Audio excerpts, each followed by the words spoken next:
Eye Show. Alright guys, welcome back to the Dim Eye Show. I'm here with Master Jackson. Please introduce yourself. Hello, how's everybody doing? Master Jackson here, Exceed Martial Arts. How long have you had, when did you open up your Dojang?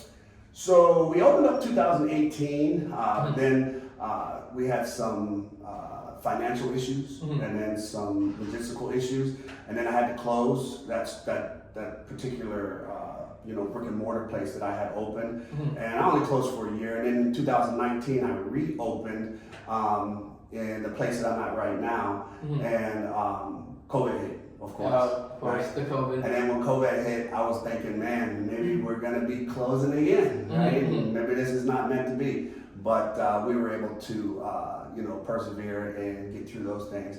And so we've now been open 6 years. So it'll be 6 years, 2019, 2020. Oh, nice. Yeah, 6 Congrats. years. In San Jose, California, right? Yes, San Jose, California.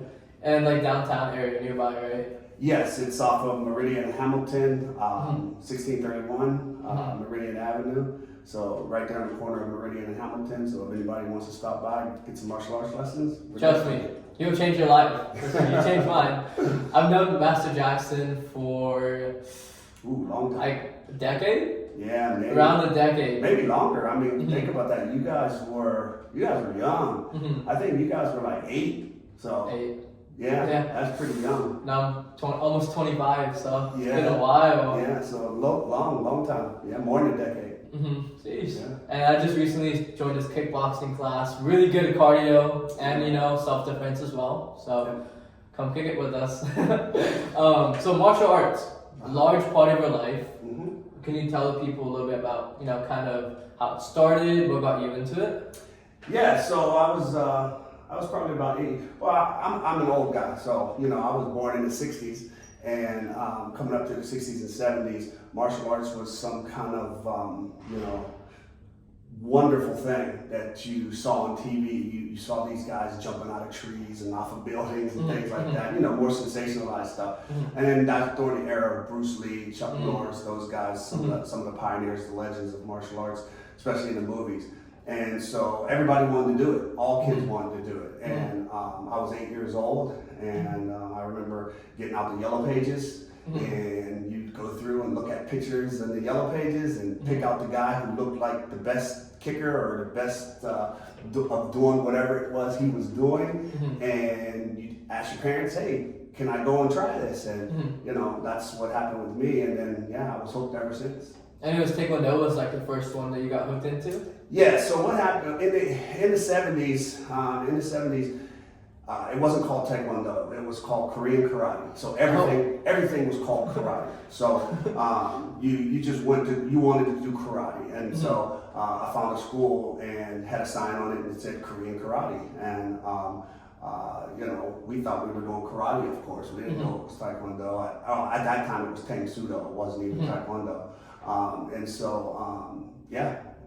was doing that, and I did a couple other martial arts. Of course, there was a couple of Chinese martial arts I did. I did Chin Na, which is more of a joint manipulation art. So I did that. The Tang Sudo, and of course a little bit of boxing. I had an uncle who was a boxer, so he taught me boxing. But yeah. You really like boxing because now at Taekwondo Dojang you also teach kickboxing, right? Yes. So I believe Taekwondo, in its purest form, is still lacking in some of the hand techniques as far as able to defend yourself with your hands. Not everybody can kick, not everybody can kick high, especially when you get older, right? Your hips start to get a little tight and things start to tighten up, and not everybody stretches every day. So, but what's the easiest part of your body to use for defending yourself, which is your hands, right? And if you don't have some kind of hand application, then you're limited, right? Yeah, a lot of people disregard Taekwondo as for combat and it's more for the tradition. I agree, but it is a really beautiful traditional martial art because I feel like there's not a lot of those kind of huge tradition behind martial arts now. Right. At least the ones popular here. Taekwondo is it's pretty popular. I mean, it's in the Olympics. Can you talk about the origins of Taekwondo a little bit? Yeah, so Taekwondo, of course, comes from Korea. right? I know a lot of people say, oh, it's 2,000-year-old martial art. It's not a 2,000-year-old martial art. Taekwondo is relatively new in the martial arts scheme of things. Chinese martial arts are a lot older, of course, right? And you got all martial arts started from where? India, right? Oh, hey, my India. people. Yes. So even the Chinese martial arts came from India. So Taekwondo is relatively new. What happened is there was an art in Korea called Taekwondo. Right? Taekwondo? And it was primarily a dancing, kicking art, almost similar to like capoeira in Brazil. Yes. Right? And then they had some other martial arts before that, but that was their primary art before the Japanese occupation. Then the Japanese came along and, forbid them to do those kind of things and taught everybody, Japanese martial arts, primarily Shotokan karate. Shotokan karate. Yeah. So when you look at the ITF martial arts, right? What's ITF? ITF International Taekwondo, Okay. and the F stands for Federation of Okay. but it's just a particular. They consider it a style, right? So they say Taekwondo, are you ITF or are you WT or WTF in the past? It's now WT, and one is a little bit different from the other. The ITF style incorporates what they call a sine wave. So when they punch, they come up and down, right? When they kick, they do something similar, right? That's the ITF style. WT style is more straight, direct forward, right? You're driving forward. It's more similar to karate than the ITF, but the ITF was based off of the karate, which incorporated the Shotokan forms. So if you go back and you look at some of the older forms for Taekwondo, you will see that they're pretty much the Shotokan forms. And then the WT came about and the Kukiwan, and they wanted to revamp and change with General Choi, who was the pretty much they consider him the founding father of Taekwondo. He was Chinese? General Choi, no, he was Korean. Korean. Okay. Yeah. Just after the Japanese left. Yes, after the Japanese left. And so he came up, like I said, the Taekwondo that we see in ITF, and then it changed even more when they tried to put the sport into the Olympics. So the reason the WTF became is because Taekwondo became a sport. And once you become a sport, you need a governing body, and you need some rule sets, and you need some things like that. And that's what the WT is for. And that's what drives what you see in the Olympics. But that's not Taekwondo how it started. Right? So it's really sport now versus a tradition. Yes, well, there's two aspects of it. Right? Okay, so they're both still there. Yes, they're both still there. It's just that one side is more sport driven, the other side is more traditional driven. Now there's some tradition in the Kukiwan style, which is what the WT encompasses mostly. There's still some tradition, but that tradition is different than the ITF tradition. Gotcha. Okay. So in the United States, it's mostly the kind of the sport that kind of shines through versus the tradition. Yeah, I would say everywhere, right? Because every country just about is practicing the sport aspect of it. So in order to be in the Olympics, you have to have a big following or a big consortium of participants, right? And so it's pretty big. I still say both are pretty big. I think WT is probably bigger than the ITF. Just because the Olympics and because it's a great marketing aspect and tool for Taekwondo. But there's still a lot of people who do practice the ITF style as well. How long has it been in the Olympics, Taekwondo? It started in the Olympics in 1988 as a demonstration sport. So it's been in the Olympics for a few years now. It became an official Olympic sport, I believe, in 1992. That was the first actual Olympic where it was sanctioned. There's an actual sanctioned event in the Olympics. By demonstration sport, do you mean just board breaking and the crazy flips and stuff, or? No, when you come into the Olympics, so what's a good demonstration? So flag football is going to be in the Olympics, and that's coming up, right? Oh. It's not a sanctioned event. It's what they call a demonstration. So they're putting it in to expose everybody to it, and depending on the feedback that they get, depending on whatever other political aspects of it. then it may become something that the Olympics say, okay, this is an official Olympic, okay. Game. They're gonna see if it gets viewers first. Yes. And then, Yes. okay, interesting. So you said Taekwondo's been through changes. Mm-hmm. In your career, do you think it's kind of evolving? I guess it's kind of hard to say because it evolves in some ways, devolves in other ways, right? Yeah. But overall, Changing. yeah, I guess because we have different measures. There's popularity, you can say tradition, the sport. But overall, have you seen improvement in Taekwondo, or kind of it needs some more?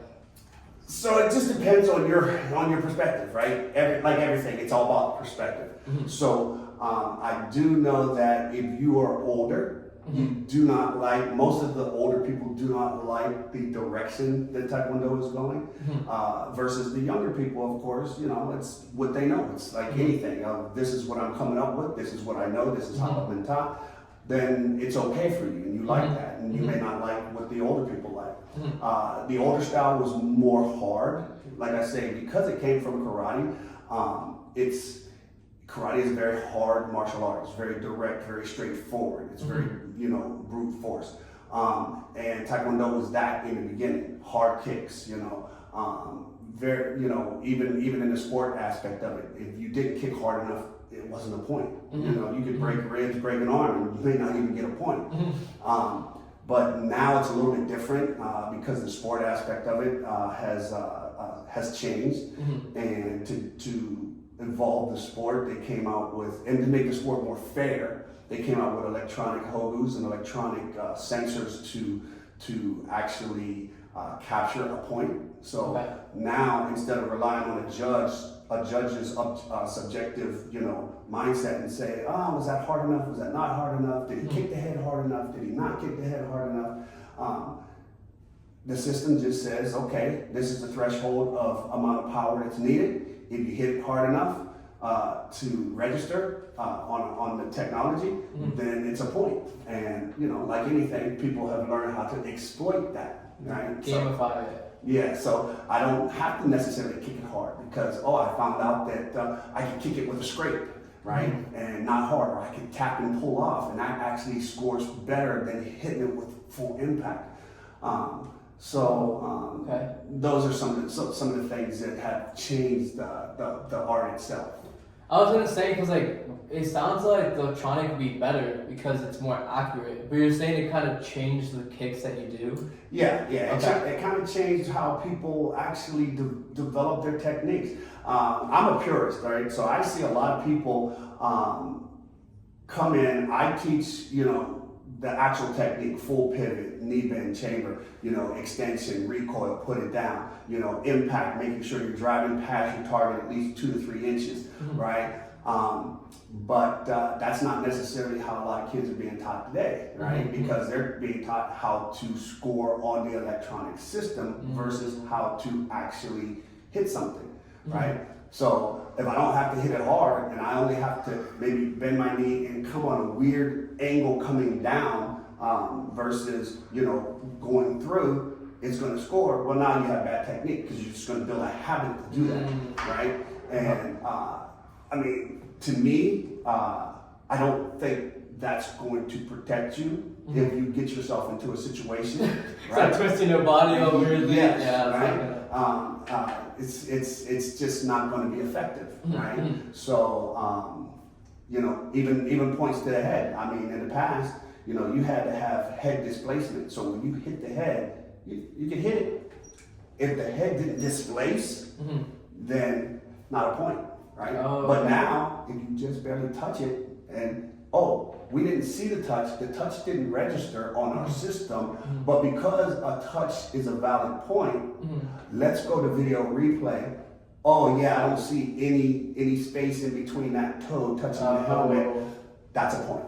Gotcha. But now, so people are, okay, I just got to get my foot to the head. I don't have to get my foot to the head with any kind of technique that's going to do damage.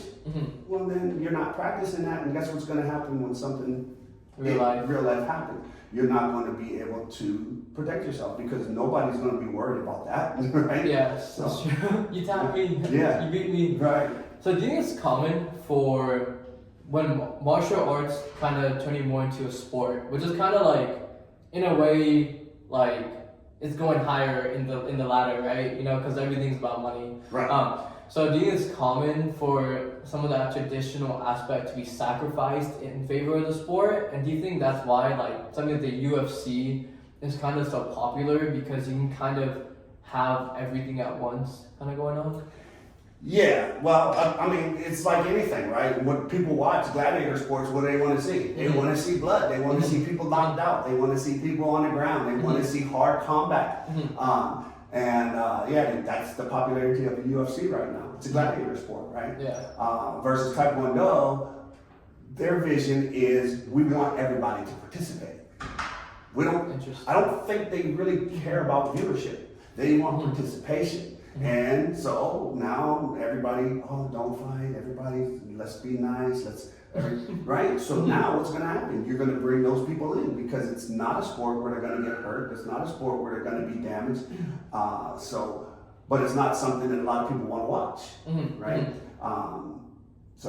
Yeah. You have to weigh what you want. They're playing kind of the long game, trying to get different things in different periods of time. Yep. Let's shift gears to traditional Taekwondo, because, well, I don't know if you guys know, but I started Taekwondo with my family when I was 4 years old, and I quit when I was 18. So it's a large part of that maturation process in my life. And one thing that was always stressed were the tenets. You know, there's what I like about Taekwondo is that tradition, it wasn't just a sport, it was also kind of like a way of life. Yes. Right? And that's just what I really like. So when I do see too much sport aspect, I'm like, this isn't a full encompassing part of Taekwondo. So can you talk a little bit about the tenets, kind of how they started in Korea, how we kind of made them into here as well? Yeah. So the tenets of Taekwondo is a set of principles that we try to teach by, and then we try to make sure our students have or conduct themselves by. Okay, and the tenets are integrity, courtesy, perseverance, self-control, and indomitable spirit. There's only 5. Now I know when you were coming up there were 6, and the sixth one was victory. That's added. There's always going to be an added. There's only 5 tenets. I actually teach 6 tenets of the Taekwondo also, and I teach those same courtesy, integrity, perseverance, indomitable spirit, self-control. And my 6th tenet is to exceed. Right. So, and these are positive things. These are things we truly want, especially young kids, to try to conduct themselves by. Right. So if you're courteous, right, you're going to be well liked because people like courteous people. Right. If you have integrity, again, oh man, he picked that dollar up and gave it back to me. Didn't put it in his pocket. What a nice young man, nice young lady. You know, if you have self-control, right? Oh man, see, somebody did something to them. They didn't get out of control. They didn't lose their temper, or they didn't get too happy, right? They didn't get so happy that they were running around and hurt somebody, or did something. You know, you have perseverance. Oh, he had some hardships in front of him, but he kept going. He didn't give up. He just kept moving forward until he achieved his goal. You know, he had indomitable spirit. Right? Oh man, I wouldn't have stood in front of that and taken on that challenge. That's scary to me, right? But that person has that indomitable spirit. He has that will, right? And then, you know, of course, mine, the last one, which is the victory, or not the victory, that's the one you were taught. Yes. But the exceed is to do more, do a little bit more, right? Sometimes, you know, it's not enough just to do the bare minimum. Sometimes doing more is better, right? My philosophy is always do more. And that's why I named my school Exceed. Yeah, I was about to say, which one came first? Okay. I want to hear your favorite, but I'll tell you my favorite real quick. I like the indomitable spirit. Because I think everything does stem from your willpower, right? Because I watch a lot of like anime and like shows, and I read a lot of stories where it's like there's a hero. Yes. And the hero is someone who is gonna get destroyed many times, but he needs the willpower to keep on pushing forward even after being destroyed. So that one really speaks to me. And I think like when you try to emulate the willpower of a hero, all the other tenets kind of like come with it. Yes. Because you have this like goal that kind of you need to be a certain type of person to achieve it, right? Yes. Exactly. So you line yourself with that. Do you have one that you really like? out of those? Yeah, probably the best one for me is just the perseverance, right? Perseverance. Because if you persevere, right, that's going to also encompass, like you just said, that indomitable spirit, right? And it's going to encompass all those other things, right? So, oh man, I'm persevering. I'm being courteous, but nobody's being courteous back. Nobody's acknowledging that. I'm still going to just keep going. I'm still going to just keep doing my thing. I'm going to get to my end goal no matter what. I'm going to believe in my principles. I'm going to do whatever it is I need to do. So yeah, perseverance is probably the biggest one, right? Because I see so many people just give up, right? I see so many people get to a point, like when I was in high school, I saw people drop out of high school in the 11th grade, right? I'm thinking, this is their last year. You got one more year. You've done 11 years. Why are you dropping out? Just get it done. Yeah. Right? Yes. I see that. I see so many people. I see so many people come in and get to red belt. Oh, red belt. Oh, I can't go anymore. I'm not going to get my black belt. Why? Why? You did all that time. You put on all that effort. Stay the course. Get your black belt, right? So. Do you think it's like they kind of lose the drive that they had when they first started, or is it more like? Because I believe like if you do something of your own accord, you know, you have a lot more willpower. But if you do it in someone else's accord, you know, as soon as it gets to a certain point, you're just like, I'm dropping this. Yeah. So like your students, for example, like do you see a lot of them are kind of like there just to be there, or being forced to, or you see like they enjoy what they're doing, or at least like care about it? So yeah, so when people join the martial arts, martial arts used to be for adults. It wasn't for kids, right? So an adult could come in and an adult would be able to get there, you know, achieve their black belt, you know, 5, 6 years maybe, you know, 7 years, some of martial arts, you know, just depending on the art and how long it takes. With a child, it takes a long time, right? In my program particularly, I break my program up into what I consider mighty mites, and that's anybody who's 4 years old to 8 years old. And then I go from 8 years and up after that. So it's 2 different age groups. But when you start my program at 4 years old, you cannot do 5 years and be called a black belt. It's just impossible. I don't care if you can do every technique that the adult can do. You don't have life experiences, right? You don't have understanding, right? You don't have enough physical attributes to be able to really defend yourself against any adult or man, right? Or woman. So when you come into my program, you have to do 4 years pretty much, if you're coming in at 4 years old, just to be able to say, I'm a yellow belt, right? Now, I send them through the program where they're doing a belt system as well, so they see their own progress, and that's the only purpose for the belt system. It's just so you can see progress and feel like you're accomplishing something. So you're a white belt, and then you're a white belt with a yellow stripe. And then you're a white belt with a green stripe. And then you're a white belt with a blue stripe. And then you're a white belt all the way until you're a white belt with a black stripe. And those kids love that because they feel like, oh, I'm a black belt. And they realize that they're not a black belt, but they're a black belt to those who come with no knowledge, right? And no understanding. And then guess what? Oh, he's 8 years old now. He's been here 4 years. Great. He gets to move into my 8-year-old class now, my 8 and up year old class, and now he's a yellow belt. Yellow belt. Okay, right? So then they progress to the belt. And now they progress to the belt system, and that's another maybe 4 years. So by the time they get a black belt in my system, it's been 8 years. They're a true black belt. Okay. They can truly defend themselves, right? Especially because I incorporate more than just Taekwondo. I actually incorporate the boxing. I actually incorporate some grappling skills. I actually incorporate some other skills, right? But now they can grasp those knowledge. They can grasp those skills, right? And they can move that forward. So it's a little bit different.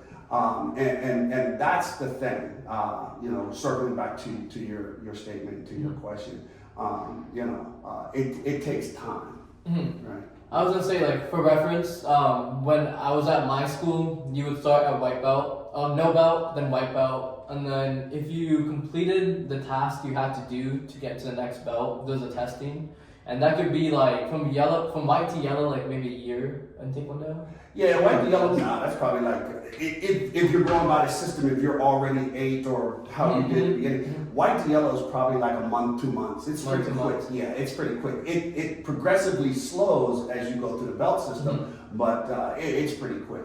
So if you get like a 7-year-old, they could get black belt in like 5-6 years. So that's kind of the system that I was in. But I see that the system you have is pretty reflective of you, I would say, of the master. As you know, that's who's in charge of the school. You want like that practical like build up instead of just going through the motions of what's there, right? Yeah. So I know that's kind of how you like treat life. It's about preparation and you prepare so when the moment comes you're able to be able to act, right? So let's talk a little bit about like your personal philosophy, because I remember like those things that you would say to me when you were like my coach for nationals, and like that I didn't really grasp when I was a kid. It goes back to that life experience. Exactly. But I remember some statements like now, and I'm like, whoa, I understand it much better now. Yes. So I like how you incorporate that into your teaching. Can you talk a little bit more about your philosophy? Yeah. So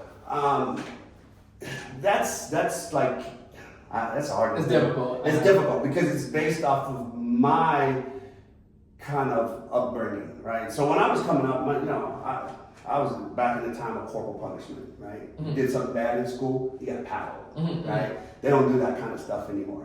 Now everything's very, very what they call positive reinforcement. And, there's no negative anything. Which in some cases is okay, but in some cases I still think you still need to understand that those consequences, the things that you do, the choices that you make have consequences, right? And those consequences can be negative, and those negative consequences come with pain sometimes, right? It may be physical pain, and it may be emotional pain, right? But it comes with pain, and if you don't experience some of that stuff early, and I'm not saying abuse anybody, I'm not saying mentally abuse, physically abuse anybody, but you have to let them feel the pain of the consequence for them to grow and for them to truly understand. Right, and I believe right now in society we have a lot of young people who have a lot of anxiety, who have a lot of mental like inadequacies, like they cannot take criticism. You give them criticism and they feel like they're crying. And everything's an attack. It's bad. And I say to myself, is that because we protected society too much? So in the animal kingdom, right, what happens to the weakest? They die. They die. Well, in our society, what happens to the weakest? We protect them. Special boss, special ed, put them in, hospital, whatever. Drugs. We protect them, right? And then, because we protect them, we become this protective society for anything that is weak, then we're not building strength, right? And so the society is going like this. We have less and less strong people, right? And we start to have less and less strong people, and then we start to get, more and more weaker people. I don't know if that's good for society or not, but I don't think so.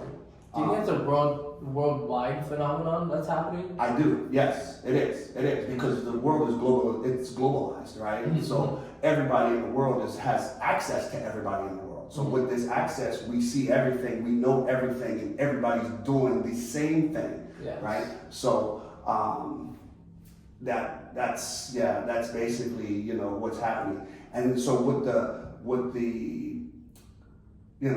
philosophy of like the tenets and teaching you guys, like I remember I had you guys bear crawling across the football field. That's the worst. In the heat. Yeah, in the heat. Burning, right? Burning, yeah. But after you accomplished it, right? I did something that was tough. That person didn't do what I did. Oh, I feel good. Yeah. right? Feel like a badass. Yeah, yes. So those are the things that I want to instill in my students. I want them to understand those things. And then I also want them to understand that work is a big part of it. So if you don't work, if you don't put in effort, nothing's going to happen. You have to put in effort. Like there was this girl, you probably don't know her. This is when I was teaching up at teaching in San Jose before I came down to the school you were at. And but her name, I want to scrub that. Yeah. Scrub her name. Shout out Angelica. Yeah. You can keep her first name, but scrub the last. Yeah, she, you know, at the end of Taekwondo, when you get your black belt, you have to do your thank you essay. You have to, you know, thank all these people. And I was one of the persons that she gave thanks to. And she mentioned that, and I'm giving little tidbits of knowledge all the time. Right? I'm always giving little wisdom, little speeches, little you know, things of, you know, encouragement. Yeah. And I gave her, and I didn't remember it because, like I said, it's something I just do. And I must have told her something about give me effort because she wasn't giving effort in class. And I gave her a reason behind the effort and whatever. And it's out of my head after that. And then, but when she did the thank you letter, or the thank you speech, she said that the one thing that stuck with her was that little speech where I told her that, you know, nothing can be accomplished without effort. And I was like, right? I couldn't remember it, but she remembered it. And that's the big thing. So that's my philosophy. Give you as much knowledge and give you as much understanding that I can explaining it. And then give you as much understanding and knowledge as I can by putting you through the hardships that demonstrate it, right? Interesting. Yeah. I like what you said right there because something I've noticed is that I used to read a lot and try to absorb knowledge, but I feel like it wasn't really changing me day to day as much. Right. But say 2 years down, I have a few examples in my head, but not important. Like 2 years later, I went through something and it made me realize, I went through a situation and when reflecting on it at the end of the day, I remember that thing that I read or listened to years ago. So that's where wisdom comes from, knowledge and experience combined. So you kind of try to speed up the process of wisdom occurring by kind of trying to give us both knowledge and experience. Yes. So you tell a child, don't put your hand on the fire; it's going to burn you. And he's still reaching for the fire. You can only tell him once, right? You can tell him 100 times, but you can only tell him really once because he is not going to really understand why until he burns himself. And then he goes, oh, and now there's that learning from pain, right? He was able to experience that pain, and now he has that knowledge, and now he understands what you've said. And maybe he doesn't burn himself today, right? Maybe it takes him 10 years before he burns himself, but then he'll go, oh, I remember. Oh, he told me don't put my hand on the fire. It was going to burn me. Now I understand what he's talking about. And I'm 100% positive that every person out there has that same experience with their parents. Yes. Right? Yes. I tell my daughter, I said, she was coming up, she hated everything I put her through. Hated it. But I always told her, hate me today, love me tomorrow. Right? And I said, you may not even realize anything until I'm gone. Right? But I said, you will realize. And she's doing good. She's thriving. She's on her own. She's doing good stuff. So I know some of the messages got through, and I know she's still wondering about some of those messages, and they'll pop up later. But they always pop up. They do. They do. Yeah. It's interesting, kind of like that waiting period before the knowledge and then the experience. Yeah. It's because I think about my time in Taekwondo, and sometimes I think back man, I wish I had really took what you said in the moment and applied it. Yeah. Kind of the putting your full effort, because there was periods where I was I don't want to do this anymore. I don't like this. Yep. But now looking back, it was such a great experience, and I wish I went full in on it. Yeah. So let's transition. My allergies are acting up. I know it's prime time. Do you want to stop by the bathroom? No. Okay, good. So what does it mean to be a champion or become a champion? Because there's not many of them. Yeah. So what separates a champion from not a champion? That's a hard question. My philosophy of that is the person themselves, right? It's something you got to have in you. I can help. Everybody has it. Everybody has the ability to be a champion, whatever it is they want to be a champion at. I can, any coach, any life coach, anybody can help put you on a path, but then in the end, it's ultimately up to that person to do all the things that are necessary to become that champion. Nobody's going to force it. Now, some of those people are going to, I don't want to say force, but they're going to put you through some stuff, and they're going to, be there to be the ones to push. They're going to push and keep you, right? If there's a path, and that path is going whatever which way, but you have to stay on it. That coach, that mentor, that whatever has to be there to, oh, he's going off the path, push him back. Oh, he's not going fast enough, push him. Oh, right? And that push sometimes looks like force, but it's not force. It's just guidance. It's just keeping you guided on that path. And some people will take the guidance and go. Some people will fight the guidance and then go off the rails anyway, right? Yes. So, but it's up to the individual. But to be a champion is tough. It's hard. It's very hard. And most people can't do it. They can't do it, and they'll settle for mediocrity. They'll settle for, okay, this is good enough, right? But that champion, he's always, it's never good enough. Right? It's not good enough, and he'll keep pushing himself until he's that champion. So it's kind of like that mentality. So do you think for champions, they will never feel satisfied, or is it kind of like when you win the biggest thing, but the mindset of a champion, what it looks like, is always constant improvement? Yeah, I think it's constant improvement. I think what a champion wants to do, I don't think they care about winning. I think a champion cares about just being better, right? Just being better. I know myself when I was coming up, anything that I excelled at or anything that I thought I was good at, I wanted to be the best at. If I lost to somebody, I didn't accept the loss as a loss. I didn't get mad and say, oh, you didn't beat me, or oh, you cheated, or you. No, I looked at it as, okay, right now and I never even wanted to say they were better than me.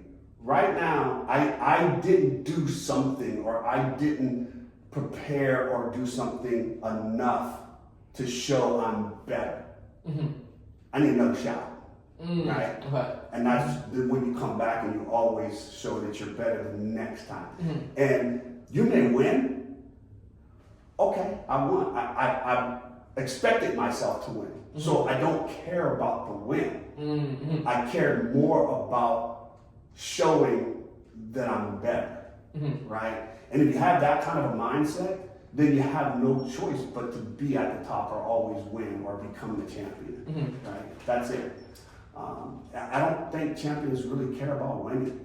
Right? Interesting. Yeah. That's so opposite, because people who aren't champions, all they care about is winning. So yes, yes, and that's the thing. If you're just trying to win, you'll probably never win. Like, I know even with my students that I'm teaching right now, even when we go to tournaments, my goal isn't for them to win just to win. My goal is actually to say, we're better. We're just better, right? You exceeded your past self. Yes, we're just better. Okay, one of the slogans, and it's a very common saying, very common slogan, but I use this a lot sometimes too. I tell my students this: let's get 1% better every day. 1% better every day. Well, 1% better every day, I'm never going to be 100% better, right? Because if I'm 1% better today, then my starting point is still here. And I'm 1% better, okay, well, I'm still here. So if we're constantly getting 1% better every day, then we're just getting better, right? And that's the goal. I think as a coach, you can see that, but I think like when it comes to someone, say the participant who's kind of in that, I feel like people do have to see progress. I think that's why we have belts, right? But in competitions, I guess you have medals. But let's go into like real life. Like you said, a lot of people have something they're naturally gifted at, talented at, something they kind of draw themselves towards. Right. So like from your experience, it's just perseverance and like trying to get better versus trying to accomplish something, which really kind of lets you like make that passion into say your career or something. Like it's like, what do you think can like turn something from like a hobby into like something successful? Like how you did like Taekwondo and now you have your own Dojang. Like what's like, because I'm sure that's like a universal experience, turning your passion into your life, right? So. Yeah, and that is that's the same. That's just, well, you said the word. It's passion, right? So you take what you're passionate about, and you're probably going to be successful at that already, right? Because you're passionate about it. So you're going to be successful at it. Now, I'm not saying it's not going to be work, because I don't care what you do, it's still going to be work, right? Even me, I'm passionate about teaching martial arts, right? Very passionate about that, but I still got to get up. I still got to come to the studio. I still got to mop. I still got to clean. I still got to prepare. I still got to make sure I'm doing the business side of things. I still got to, that's all work. That's all work. So the passion is in the teaching, right? That's the easy part, right? But there's always something around it, right? There's always something around. It's like a piece of fruit, right? Oh, fruit is good, yeah, but the seed is in the middle. That's the thing that's going to grow and make you even more fruit and more stuff, right? But the fruit is the good part. But the seed is just the seed, right? But that's the work. The seed is going to do the work, right? So, yeah. Okay, that's interesting, because I know like some artists who they like the creativity behind what they're doing, but they fear that if they try to break into that market, they wouldn't enjoy it as much. And I'm sure that's a very common thing. And with this podcast, it's not at the stage of where like it's like a formal production yet. Soon, me here. But I guess for this one, I mean, I don't know, because I like talking to people who I enjoy talking to, but I know at some point I'm gonna have to like. It's going to be work. It's going to be work. Yeah. And you've already experienced that just to set up in here, right? That was the work, right? Yes. You had to come in. You had, is the lighting right? Is this right? Oh, I got to get better at this. I got to learn more about this. That's all the work, right? This is the easy part. Yeah, this is the fun part. That's true. This is the fun part, right? But the work is later. The work is in the beginning. The work is in after. You got to do your edits. You got to do your thing. That's all your work. Yeah, that's everything in a nutshell. And like you said, people, musicians, artists, this, that, right? I had a really good friend I grew up with, and he was maybe the most phenomenal artist I've ever seen as far as being able to paint, draw, whatever. It didn't matter what it was. Building Legos as kids, right? We get a Lego kit and we're like sitting there trying to follow the instructions of the Lego kit, and he's taking loose Legos and making his own thing that looked better than the kit we have, right? I mean, this guy was phenomenal with his mind. He got a job offer when we got out of college. He got a job offer, and it was with a cartoon company that made like animation. Oh, okay. like a Disney or something. It wasn't Disney, and he turned it down. Oh, and I said, why? And he's like, I don't want to go and do what they want me to do. I want to do my thing. And I said, well, you got to start somewhere. And he's like, no. I said, you got to start. Maybe be an inker. Maybe you're a colorer. Maybe you can't just start at the top. You haven't proven yourself. And a lot of these people are afraid to do that. And they have this passion and they have this stuff, but they don't have what's called discipline. Discipline. Right? And that self-discipline, right? If you don't have it, you're not going to succeed. But I don't think it's about the discipline. I think something else stems from discipline, which is fear. Fear of feeling like, okay, I'll speak for myself. It's kind of like, it took me a while to even start doing this, even though I enjoyed it, because I feared that my passion wouldn't be taken seriously in the world. And I think that's true for a lot of people. And like you said, you always gotta start from somewhere, so you can't expect perfection. Right. And that's why I think like having like a team, a strong support system is like number one. Like my friend helped me like set the lighting and stuff. Like I'm not too savvy about that, and you have your team as well. So like having people who also are like in that passion as well is like a big thing, huh?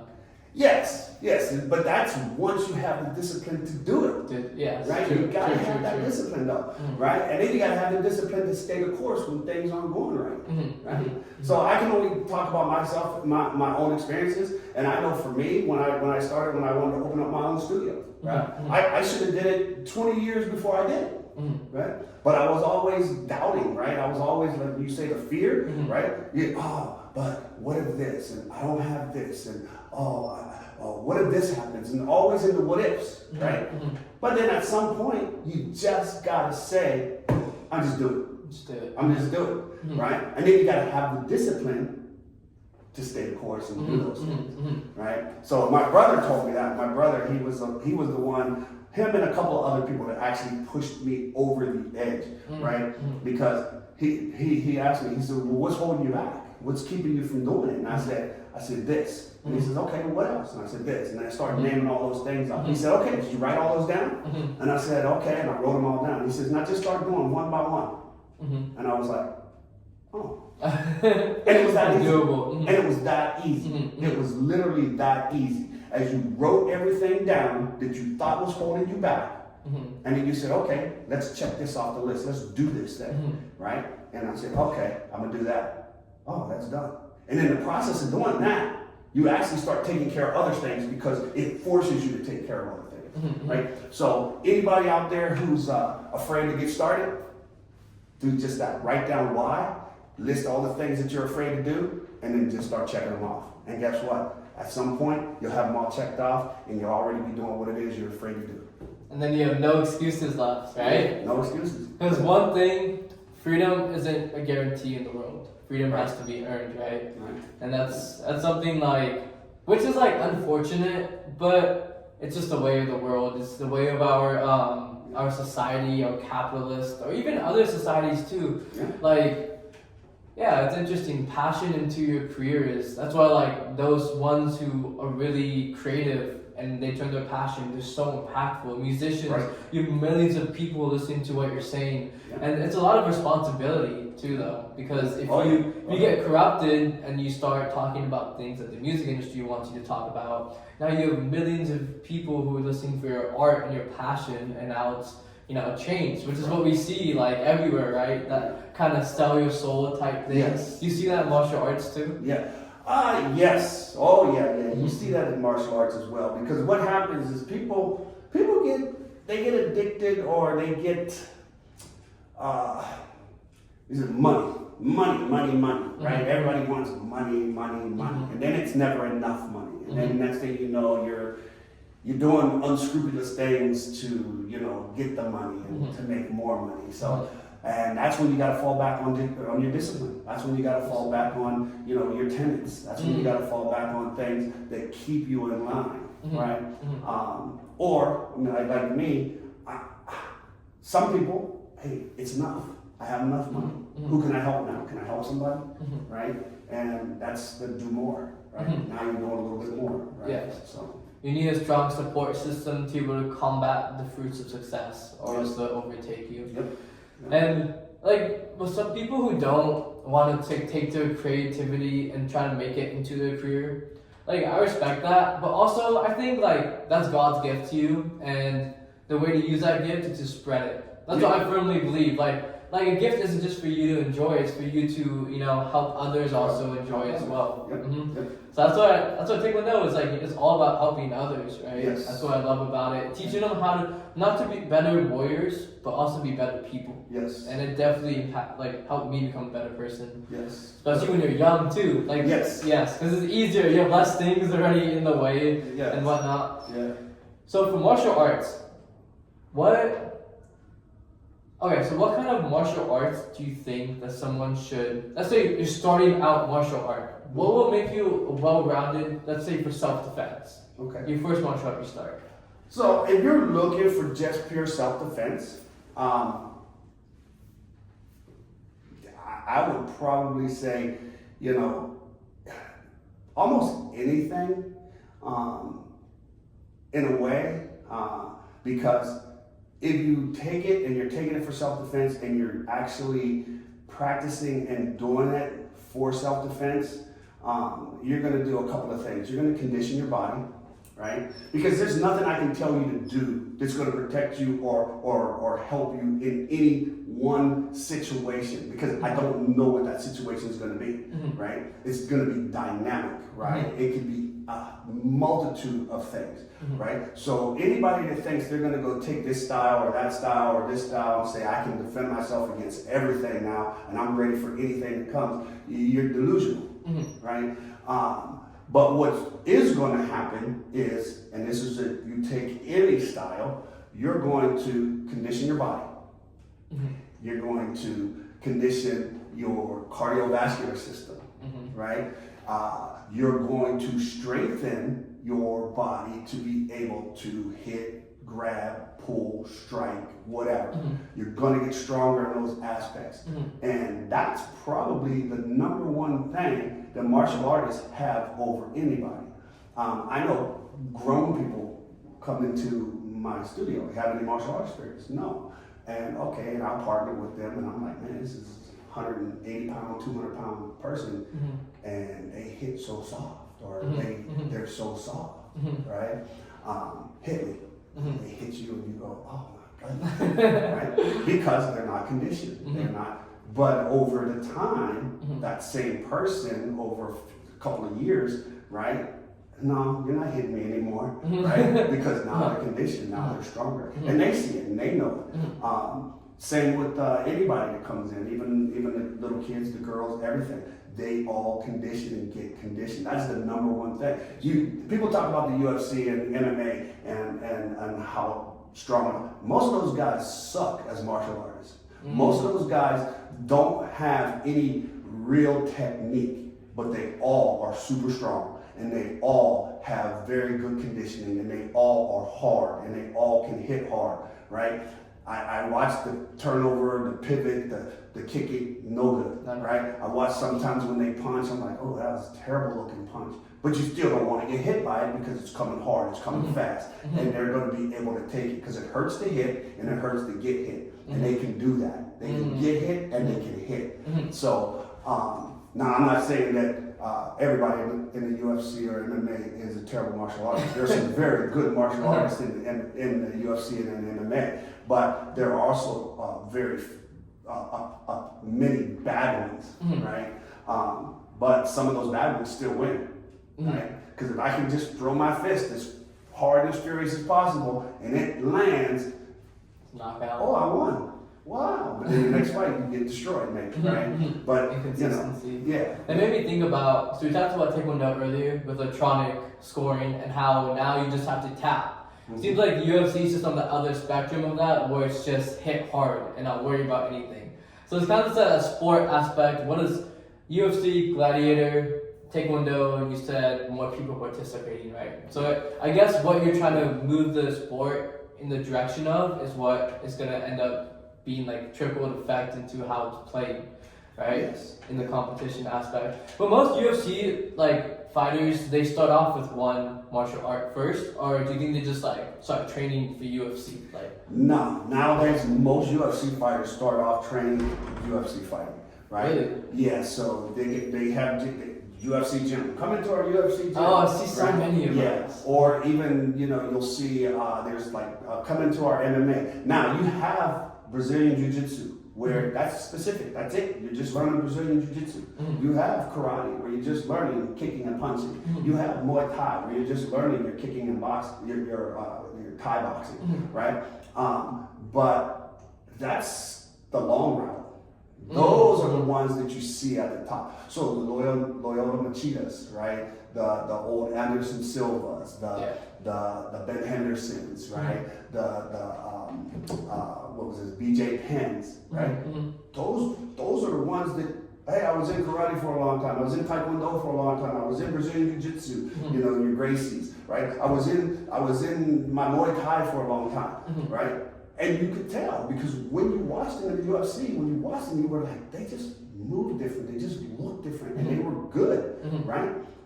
But now you look at some of these guys, and it's just wrestling, a little bit of boxing, and your Brazilian Jiu-Jitsu, right? And a little bit of like kicking, right? Because they kick the side of the foot, they don't turn over. You know, you see that, right? So most of them, they go straight to an MMA gym and they start learning a little bit of aspects of everything. But they're conditioning, they're training, they're getting tough, they're getting hard, they're getting conditioned, and then they go into the ring and they bash each other up. Just straight up gladiator style. Yes. Not martial artist style, gladiator style. Gladiator style. Gotcha. Most true purist martial artists that are really good at their discipline won't do that. I won't do that. Why? What's the purpose? How much they make? They're not making that much money, right? I'm not going in there to make that little bit of money to destroy my body. No way. No way. I can make more money doing what I'm doing, right? And still having the ability to protect myself and do whatever, right? So, yeah. Interesting. I feel like if you have a Taekwondo background, it's really powerful in MMA, right? Because they expect less of the kicks normally, or what? So those people who do Taekwondo that are in MMA that have won, they've added some stuff to their discipline, right? Pretty much how I teach, right? They've added some things to their discipline to give them to bring them up, and they've trained and that build that toughness. Now they still do have some edges on some of the things. Let's look at Jon Jones. He just recently, when he won with that back kick. Right? Yeah, I saw that. That was fire. And guess what? Who did he learn it from? Taekwondo. A Taekwondo martial artist, right? Paige Bates, by the way. Master Bates out in New Mexico. I know him personally. I know his son personally and his daughter. I know his whole family. But he taught Jon Jones how to throw a back kick. And Jon Jones himself would say he spent hours just trying to learn that one kick. Just hours on that one kick. But when he threw it, it looked like a Taekwondo back kick. I was like, oh, that was clean. Super. I was like, that was clean. But every good Taekwondoist could do that same back kick. Yes, right? yes. He wasn't a Taekwondoist. No. He just wanted to learn that kick from Taekwondo. Yes. Oh, okay. Yes. So you got a lot of these top martial artists, a lot of these top MMA fighters now. They are going back and trying to, because once you get to a certain point where I'm a tough guy. Well, what's my advantage now, right? So my advantage is I'm going to go really learn how to do this properly. Right? It's going to give me a little bit more power. It's going to give me a little bit more speed. It's going to teach me how to see that opening. It's going to teach me how to, that's what Jon Jones did. Right? Yeah, the back kick is a very specific type of opening. Yes. What you have to draw you have to draw out the attack, because a back kick, most people don't understand, is not an offensive kick. It's a defensive kick, right? They have to be attacking me in order for me to throw that kick. And I have to not worry about that attack coming, because I have to know my back kick is going to get there. To get there first. Yes. Yes, Yeah. 100%. Yeah. So, there's always this kind of debate I hear, what's the best martial art? And I guess, like you said, it depends for if you want. Let's say for street fighting, what's the best martial art? So for street fighting, I would say run. Running? That's the best runners, Run. Why fight? Right? I tell all my kids, right? I'm going to teach you how to protect yourself if you need to protect yourself. But guess what? The best protection you got is your cardio. Because I'm going to also make sure you're going to be able to run and be able to outrun the person that you're running from. Right? Because you're going to be in shape. And we don't want to fight, because if I fight, I lose, they lose. We both lose, right? And if you're two adults and you're fighting, you going to jail, you're going to jail. That's right? true. So I would say run, right? Now, the best martial art to probably protect yourself if you're in a situation where you have to defend yourself, right, and you don't have any weapons or whatever, is whatever it takes, right? Again, I can't teach you any one technique that's going to be the say all, do all protection, whether it be a boxing technique, a kicking technique, a grappling technique, whatever, right? Because one, I don't know what that person knows. I don't know what they have. I don't know whatever. But just be in shape, go crazy, right? Some of the best self-defense I've ever seen is just somebody just going crazy and wailing and going and getting out of the situation and then running. Right? Yes. So martial arts, everybody teaches kicking, everybody teaches punching, right? And everybody now teaches a little bit of grappling or some kind of takedowns, you know. So I don't think there's any one particular that's better than the other. And if anybody says that, then okay, that's their opinion, right? Yes. That's my opinion, right? I want to rephrase the question a little bit. What are the 3 martial arts that can give you the most well-rounded skill sets, just in general? Okay. So you just want a well-rounded skill set. I would say Muay Thai is pretty good, right? Because you're using your hands, you're using your elbows, you're using your knees. They have takedowns, right? Muay Thai has takedowns. Muay Thai has clinching. Muay Thai has knee. They have almost everything, right? Now they're not going to be able to fight you like a Brazilian Jiu-Jitsu or a wrestling guy on the ground, but they have all the skills necessary, and they're tough. They're tough as nails.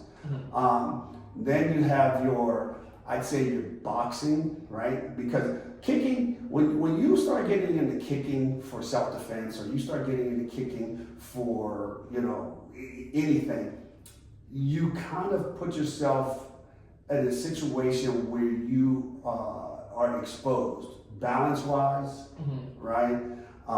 Being able to retreat wise, being able to advance wise, because you have 1 foot off the ground when you kick, right? And so when you have 1 foot off the ground, you're pretty much limited, right? So I would always say limit your kicks in a situation where you're trying to do self-defense or you're in a combat situation to the thigh down. Right, I wouldn't kick above the thigh, right? Just because I don't want that limitation, right? I don't want that trip. I don't want that fall. And even kicking the thigh down, I can kick and miss and over rotate. I'm on the ground now. I'm in a bad position, right? So I would say your boxing would become next, because boxing is your hands, right? And your hands are the closest thing to someone's head, and it's very easy because everybody knows how to use their hands in every which way, right? I'm reaching for things, I'm grabbing things, I'm picking stuff up, I'm pushing stuff, I'm pulling stuff, right? So your hands, your arms are very, what's the word I'm looking for? I don't know the word. Yeah, it's more natural to do things than your feet, right? And you know from doing Taekwondo, everybody who comes into the Dojang in the very beginning has no idea how to kick anything. They can't even kick a front kick, a simple front kick, because they don't understand the mechanics of bending their knee and snapping out their leg and pushing and thrusting their hips and all that other stuff. And that takes time to teach, a lot, right? It takes a long time. So kicking is, and most of those people, when they kick, they have no power. They know how to kick a soccer ball, right? Yes. And that's a bad kick. That's just like momentum, right? Taekwondo is about snap. Yes, and it's about putting the foot and the leg and the hip in a position to give you power, right? If you can't put that foot, leg, and hip all lined up right, no matter what kick it is, you're not going to be able to hit anybody with any kind of impact that's going to do anything but make you fall, right? So yeah. In like a street fight, I would do back kick or side kick to the leg. Okay, so Muay Thai and boxing. What's the third one? Now we're still talking about in a street fight situation, or just in general, to be like the like a overpowered like person. I mean, now you want to add your wrestling or your grappling, your jiu-jitsu, right? Because if you, they say 80%, 85%, maybe they even say 90% of all fights end up on the ground. Yes. Right? Yes. Well, 100% of all fights start standing up. Right? Nobody will be laying down. Hey, let's fight. You know. So you gotta have your stand up. You gotta have your ground. And so I would put the wrestling last. Just because, like I said, 100% of all fights start standing up, and you can finish those pretty fast if you have a really good skill set. But if needed, if going to the ground, then you need to be able to defend going to the ground, going to the ground, get up from the ground, things like that. So, yeah. Okay, so Muay Thai I'm hearing for body conditioning and leg work and kind of just general things.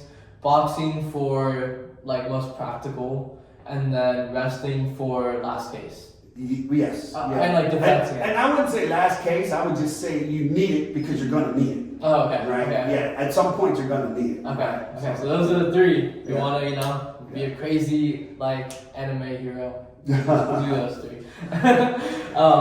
Okay. So I normally ask this first, but I forgot to. So I'm gonna ask you right now. What do you believe to be the strongest force in the world? Yeah. All right, so that's probably going to be for me, and I maybe touched on this a little bit. That's going to be your will, right? It's going to be will, because nothing happens without somebody's will, right? I need to have that in order to accomplish anything, and if we have a lack of that, I don't care what else you have. You can have the desire, you can have, everything else. But if I don't have the will to get up and do it, if I don't have that I'm gonna make this happen, I'm gonna just make it happen, then it's not gonna happen, right? It's not gonna happen. I always tell people, everything is want to, right? Want to. If you don't want to, you're not going to. But if you want to, I don't care what it is, it's going to be accomplished, right? And that's your will. Your want to is your will, right? Is will is like drive, or do you think drive is part of the will? The drive is, I think the will is not the same as the drive. The drive is something that tells you, go ahead and do this. Yeah, you want this. Okay, whatever. I can have the drive, but if I don't have the will, I can't execute or make that drive happen. So the will is something deep within you. Yeah, the will is something deep. And everybody has that. Everybody has it, or this world wouldn't be here. Yes. Right? We wouldn't have all the technology that we have. We wouldn't have these things. Right? Something has to keep you going. That will keeps you going. Right? That will drives you. Right? And so that's why we have everything we have. Or the human race would be dead a long time ago. We died off a long time ago, right? So everybody has will. Everybody wants something, and that will is, what gets that for you. So do you think that thing you want, we can kind of call it that passion for something? So if you don't make that happen, do you think you kind of shift towards a new lesser passion that is more in your realm of grasp, or do you think you're kind of always stuck with that pain of that you didn't accomplish it? Yeah, that's called regret, right? And a lot of people live with regret, and it's one of the worst things. And when you have regret, you got two options, because it's gonna make you old, and it's gonna prematurely take your life. It's gonna kill you, right? Yeah, that's the first step. Yes.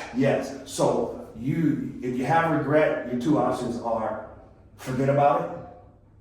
Gotta block it. You gotta somehow just block it off and say, hey, I chose this, and this is what I'm going to do now. Or you let it kill you, right? And you let it eat you up. So if you don't do your passion, you have regret. And you see those people out there. Those are the people out on the street with the signs. Those are the people, that are living in the tents. Those are the people that are doing the drugs. Those are the people that are trying to cope with that regret, right?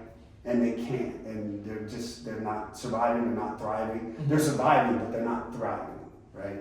So even some of the people who are thriving, I still see that. It's because like it kind of it's outside the bounds of like materialness. Yeah.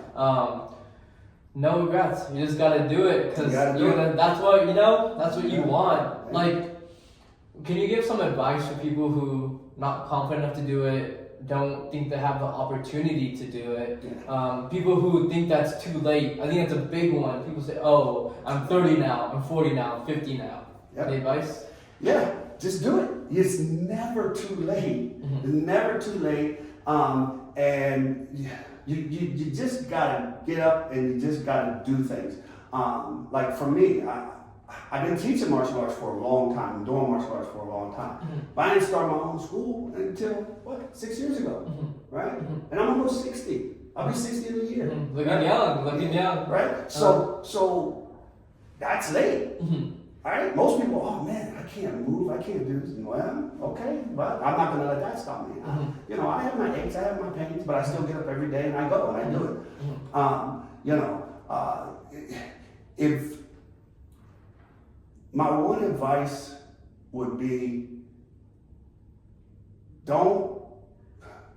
just do it. Just do it. That's the Nike slogan, right? Just do it.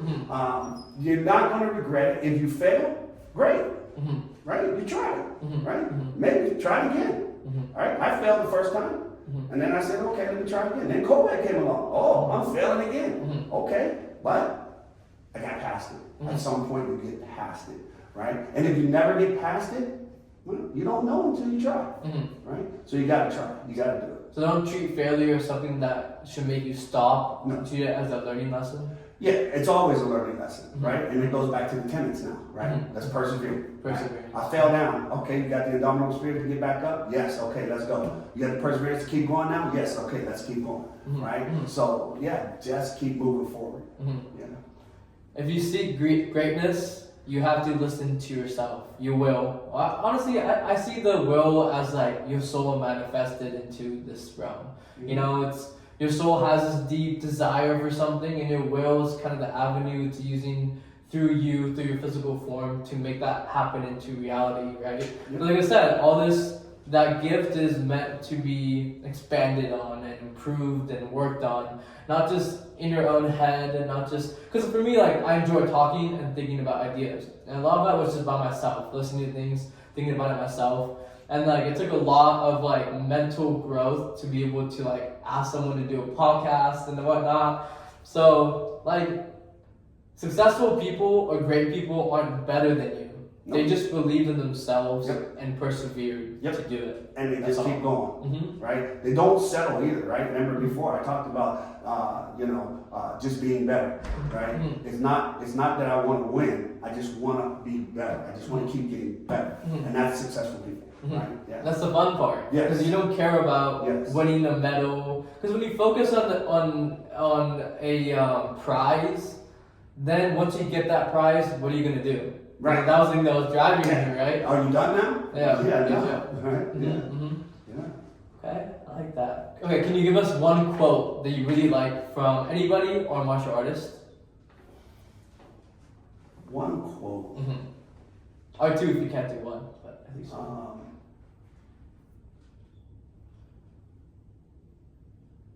That's a hard one. Take your time. I mean, I have a couple that I always say, right?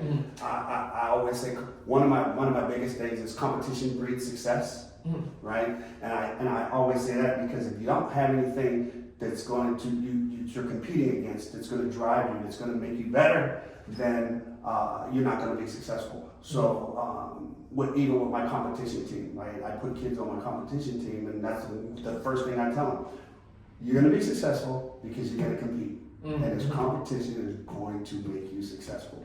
Now, in the short term, what they see is it making them successful at just competing, right? But in the long term, they're developing habits and mindset that's going to take them later down the road and make them successful. That's what it is. Yeah. So that's one. And then a famous martial artist, Mr. Bruce Lee, always said, be water. Be water. Yeah. I never really understood that one. Yeah. So basically, all he's saying is be able to adapt.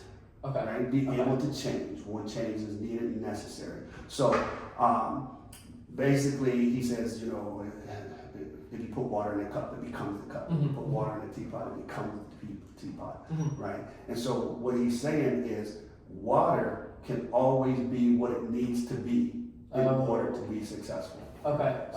Yeah. Interesting. Put it in an ocean, it becomes the ocean.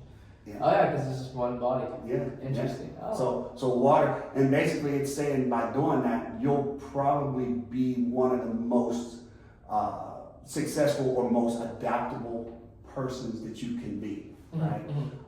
And so if you're faced with adversity, guess what? Well, okay, I gotta change to adapt to this adversity until this adversity is gone. Right? Because you can't prepare for everything. Right. Life's too chaotic. It's not. It's too, you can't.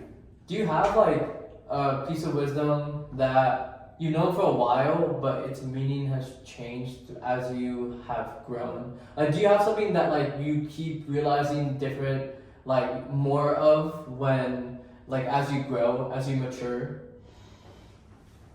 I'm probably already past that point. I mean, you never want to be stagnant, but you know, that's really hard, right? Because mostly everything that I've experienced and gone through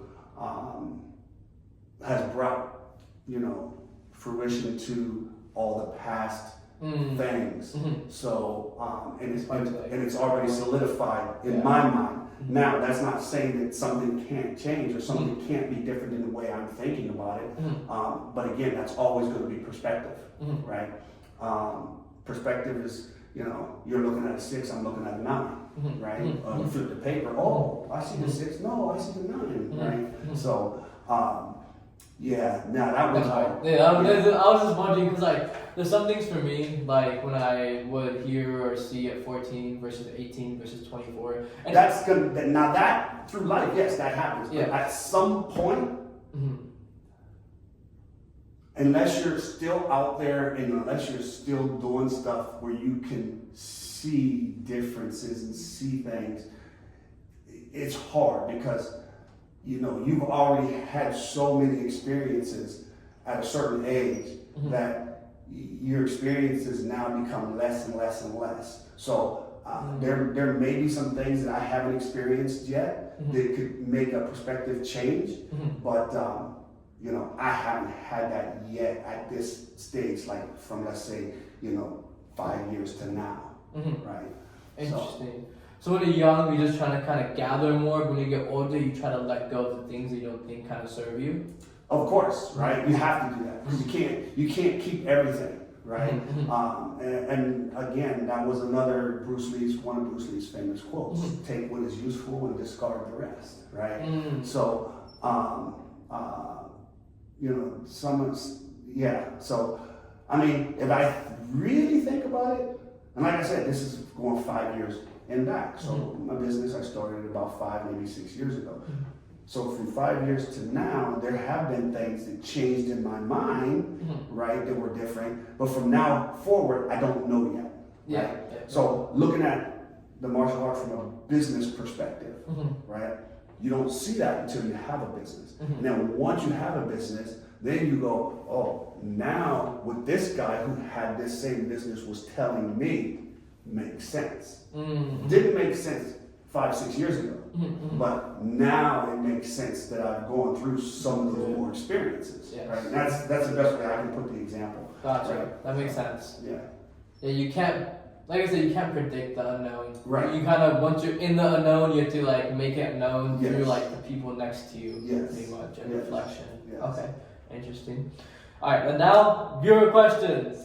You guys sent some questions on Instagram. Follow me at @idinShow. I post before every podcast. I ask you guys send some questions for the guest. So let's get into it. First one: what are your thoughts on martial arts and Taekwondo in America? From Gavan. So Taekwondo in America and martial arts, I think pretty much the same everywhere. I've had the privilege of being able to go to a few different countries and practice and, you know, coach and do different things. So, I mean, I've been in Korea, France, Israel, Costa Rica, Colombia, quite a few places. and you realize, oh, it's the same. It's not really different. It's the same.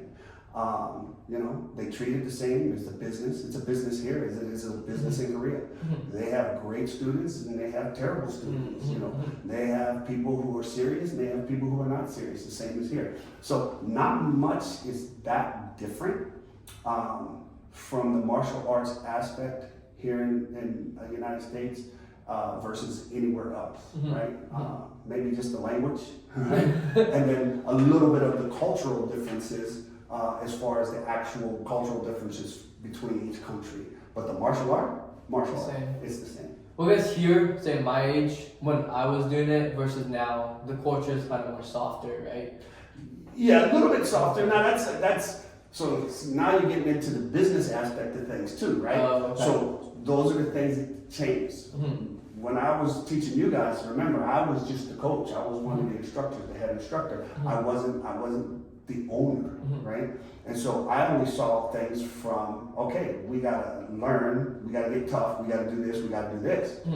And then, get your own business, fast forward 5 years into your own business, and you realize, oh, in order for this business to stay afloat, I still have to make money. And I still now I have to cater to the softness. I have to cater to, and then take away some of the other principles and other things that I want to teach. Those that want that, I'll give you that. Those that need this, I gotta give you that because I gotta keep the doors open. I gotta feed my family. I gotta pay the bills. Right? So, that makes sense. The competition team is kind of that team that you like. That's where you. But even in a competition team, there's softness. That's still new, right? There's softness. Now they're a little bit better, but I can't teach them the same way. Right? I can't do the same things. So, you take them out onto the field at 100 degrees, crawling. Parents are having a connection. And now you don't have competition, right? So, but our parents were like, keep doing it. Their parents are a little bit different, right? So these parents are a little bit different. Right? Do you think that's just something that would change as the kids' martial arts journey kind of progresses? It's hard.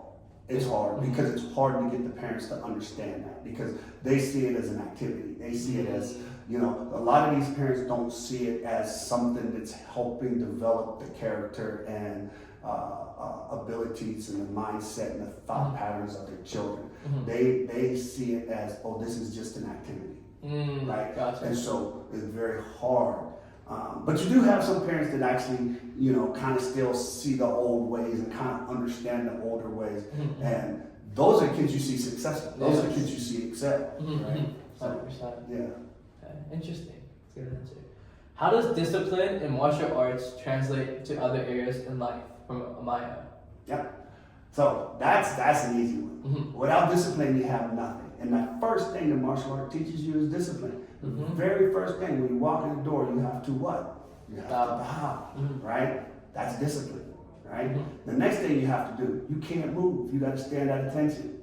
That's discipline, right? The next thing you got to do, even when you're doing your techniques, you go into a horse stance, you got to keep those knees bent. And you got to throw those punches. That's discipline, right? And it's not anybody forcing you to do it. You are doing it, right? And if you can't do those things, then you don't have discipline. And then if you can't do those things, you're not going to get up and go to school. If you can't do those things, you're not going to be on time for your appointments. If you can't do those things, you're not going to be able to be in a good relationship with somebody, right? So discipline, without it, it's basically everything. You need that in order to be able to be successful and do the things that you don't want to do, right? I want to go to work, but I gotta go to work because I'm going to work, right? And you go to work. You got a lot of people now. I don't want to go to work. They don't go. They quit. Yeah. I worked with a lady. She came in. Oh, I'm sick. I'm going home. Every day you're sick. Oh, I need a mental day. Okay. I know, like, that kind of ties back to kind of we're protecting weakness. Yes. Right? Yes.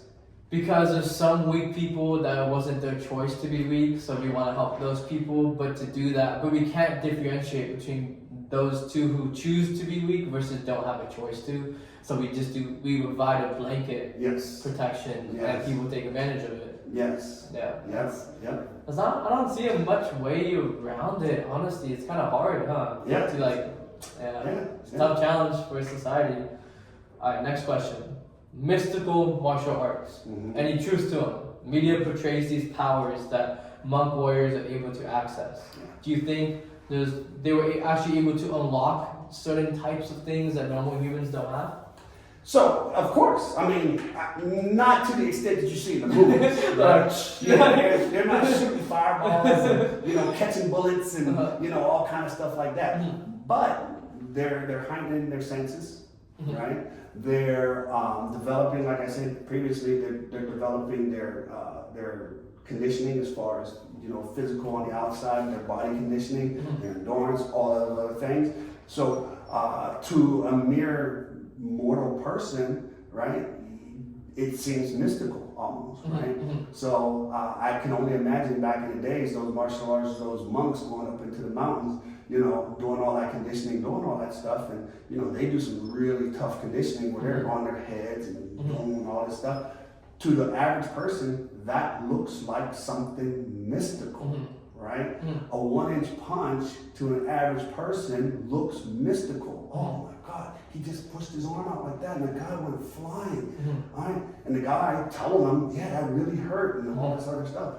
It looks mystical. So then, like anything we do, right, as you pass it down, play a game of telephone, right? Oh, next thing you know, oh man, he jumped up in the tree was 50 feet. Meanwhile, he just did a pull-up, flipped up and sat in the tree or something, right? You see what I'm saying? Yes. So things become mystical over time, but there's some truth to it because they are just a different type of person physically than the average person who's not doing all that stuff. Okay. Is it more physical or mental? Because when I see these people who can like step on like hot coals or like needles, I feel like the training they did first and foremost was to break the mental constraints that they have that this is impossible, right? So like first you have to train yourself to break out of what is the common belief. And then because it is about the physical, but first, like, everything starts from belief, right? Yes. So you first have to believe that you can do this and it'd be okay. So have you, like, say when it comes to meditation, like, about astral projection and all that? Like, these people say these monks, this is one really cool thing, like, this is like the summit for monks. And they astral project to like a remote location on the earth, and they have them meeting in their astral bodies. like that part was really cool. And I can see that. Yeah. So some of that stuff, I'm not at that level. I don't know, right? But the walking on the hot coals, the broken glass, and all that other stuff. I mean, again, it's not like they just did it. Right. There's some pre-setup, some pre-things that we're not privy to seeing as far as them conditioning their feet and all that other stuff, and then then the mind over the matter stuff. I mean, some of that stuff is true. There's been some things that I've seen, and saw the research, and even researchers don't understand, and they're trying to figure out what's going on. Where they take a monk and they put him out in the cold, and then they put the wet blanket over him, and then he's able to, whatever in his meditative state, heat up the blanket, heat up his body, and dry the blanket, stay warm and whatever.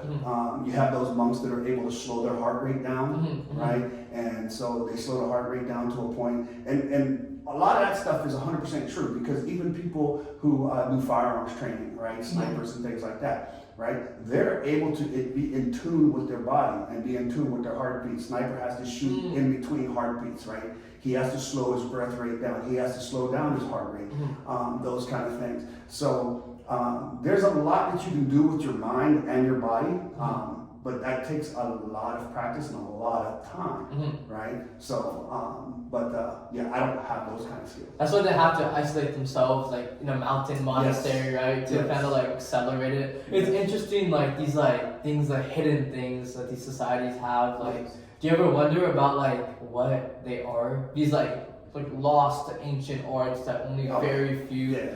know. Is there a martial art that you're really intrigued by in terms of like its historical and just like mystical aspect of it? Well, again, going back to the Shaolin monks, right? Shaolin monks. You know, those are those people. You see some of the stuff they do. I had one student who just came back from China, and he showed me a bunch of pictures that he took. He went up to the temple. He went up to the monk's temple, and there's a wall. It's a brick wall, concrete, solid wall, and there's big giant divots and holes in the wall, right? And that's where the monks were punching fingers, you know, things like that. And you see, I mean, these divots are huge, right? And you've seen some of the stuff that they do as far as, you know, their head, breaking the bricks over their head, and, you know, taking spears and just sticking it in their throat, bending and breaking the spears. Yeah, that stuff there's something to it. Do you think you have to be in an isolated environment? Because it seems like those people don't treat it as they're doing a sport. It's like this is their life. It's their life. And like, I guess it's harder to do here because there's so many distractions that make you think that you should do this, right? Yeah. So then next level was like, you know, there's a reason why people go overseas, right? To like experience that stuff. And it's because it's there. Now they send some of those people out into the world, right? But those you can't get to their level of doing those what we call supernatural things until you're there. I had one guy, I have a student, his dad actually went to a resort, some resort where they had these monks, and he was supposed to be there for like 3 months. And when he got there, he had to take a vow of silence. He couldn't look at anybody, so you can't look at anybody. I forget a couple other things he said that they couldn't do. He said after 2 weeks he was done. He said he was mentally fried and he couldn't take it anymore. And he left. He said he couldn't do it. He said just not being able to talk or even look at somebody for a week was hard. He said that was all by itself, just that. Okay, don't look at me and don't talk. That's difficult, right? And think one day, now think a week, now think a month, now think a year. That's crazy. That's crazy. That's very hard to do. And yes, you're conditioning the mind, right? And what you're also probably doing, and I don't know because I haven't tried it, is by doing those things, you're awakening certain things in your mind because by not looking at anybody, you now have to start imagining people, right? By not talking to anybody, right? You're just listening, you're just hearing sounds, so your hearing is becoming more in tune and more acute, right? And then you got to try to, how do you convey you need something, right? Without talking? Without talking, or looking at someone. Interesting. Right? So your mind starts to figure out a way. And it's like anything, right? Deaf people, blind people. How's a blind person learn to play piano so well? Right? He can't see the keys. He has no idea. He just and his ears are better tuned. Right? A deaf person, right? You know, they get to use their hands very quickly and fast and learn how to speak and talk and do things. Very good dexterity in their fingers, things like that. They can probably see better than us. Maybe they can even smell better. I don't know. Right? It's interesting, like, I have to think about sometimes, like, whatever you're gifted with is also your curse because you think, I don't know, I can't explain it right now, but it's kind of like, I get it. You get what I'm saying? Yeah. Like, because we can see here and have all these things, we miss out on some other things. Yes. I know, So that's what I think about a lot. Like, say, like, my gift of communication sometimes it's like you rely on it, so you don't try to improve, or you don't try to look at other things. You just improve one thing, so you kind of hyper focus on it. And you sometimes get lost in your gift, right? So that's kind of, I guess, just a learning process of that. It's not nothing can save you. You have to continually learn and improve yourself constantly in order to excel in life. Yes. See? That's exactly things that you used to say. and it's cool. I know some things you definitely said are like I've like integrated it into Yes. who I am now. And that's what everybody's supposed to do. And that's learning. That's learning, right? Mhm, And that's what you do. Yes. Mhm. It's weird with like places that you're supposed to learn like in school. It's just so different than that. It's like memorization. It's things that you don't really see helping your life, and that's what we're told is the place of learning. Yes. But we don't place enough importance on other things like athletics, friendships, mentorships, And that's now, Mhm, mhm, right? That's now. mhm, When I was coming up, it was a little bit different. mhm. Teachers, they did all the learning and teaching, the memorization and all that stuff, but they also gave those lessons, those life lessons. I remember my 6th grade teacher.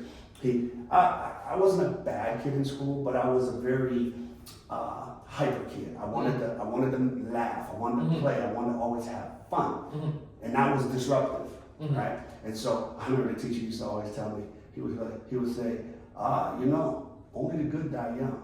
And he said, you're gonna live forever, right? And you don't know what that means as a little kid, and then you start to realize as you get a little bit older, oh man, you're saying I'll be a bad kid, and oh, I don't want to live for. Oh man. Oh, I see what he's saying. Okay.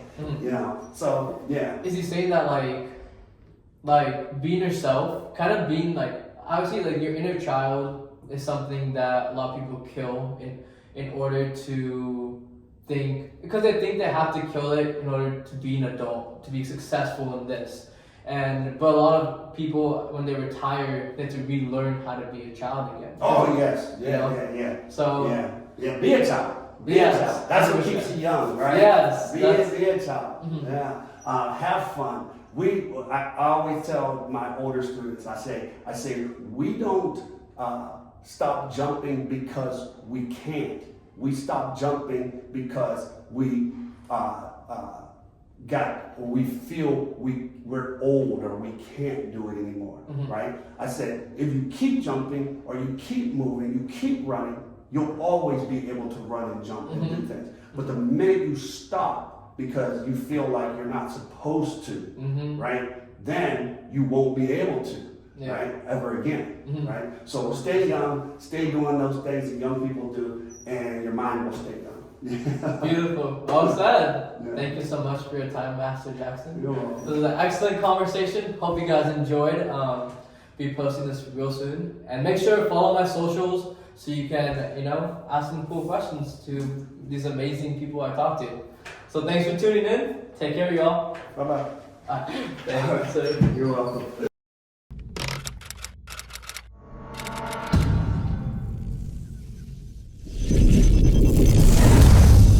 The Dim Eye Show.